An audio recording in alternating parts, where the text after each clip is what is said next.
So what I need to do is get up on my toes, put a lot of pressure up here on his upper shoulders, okay, holding him down. I'm going to swing in underneath his arm right here and move myself to the side. One of the secrets to the Darce is I've got to control his head as I'm making this movement. If I don't, he's just going to pop up and sit out to the side. So here I'm going to put all my weight on him, holding his shoulders down. With this other hand, before I make the turn, I'm going to put it on the back of his head. Keep his head postured down. So that I'm going to sneak in underneath here. I'm going to put my ear on his back like I'm listening to his lungs back here. I'm going to slide it down his back and elongate my arm. Okay? So you see it sticking out right here. As I do that, I'm going to hook, push his head down and hook the back of his neck.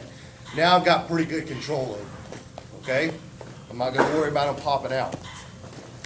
There's a couple of different ways that you'll see this done. You'll see where they'll grab the arm, pull the arm in. I don't think this is very good because he's got good base right here.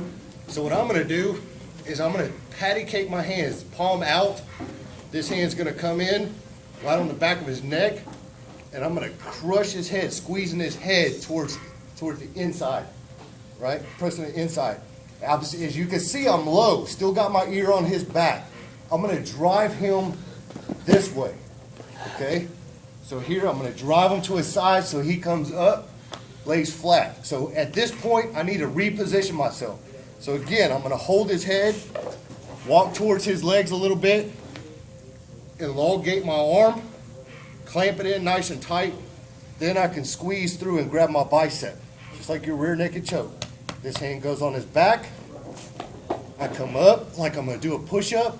And what I'm doing at this point is I'm going to squeeze my elbows to my chest and then drive my weight down. What that's going to do is pull his head in.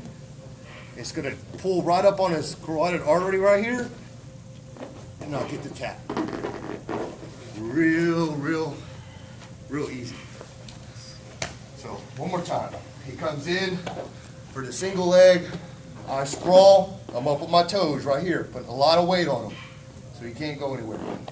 This hand's going to control the head. This hand's going to start sneaking across underneath his arm. So I'm going underneath the arm and coming out right here on the other side. Right here, I'm going to move to the side, pop it through. My hand's right here. I'm going to patty cake it. I'm going to drive it into him and then use like a little shoulder bump. Boom, staying real tight on him. So again, I'm going to come back, control the head, move to the inside just a tad, still putting a lot of pressure on him. Slide the hand through, so I may have to lift up on the head a little bit here. Lift up on the head, slide this through, here, come up to a push-up, get it in real nice and tight, and I've already got the tap right there. And you'll end up driving, all right? When I'm here, I'm going to end up lifting up like this. So I'm not just dropping my hips down. I'm actually doing a roll like that so I can get a good pull here and driving them straight to the mat. If I need to see that again? No? Okay.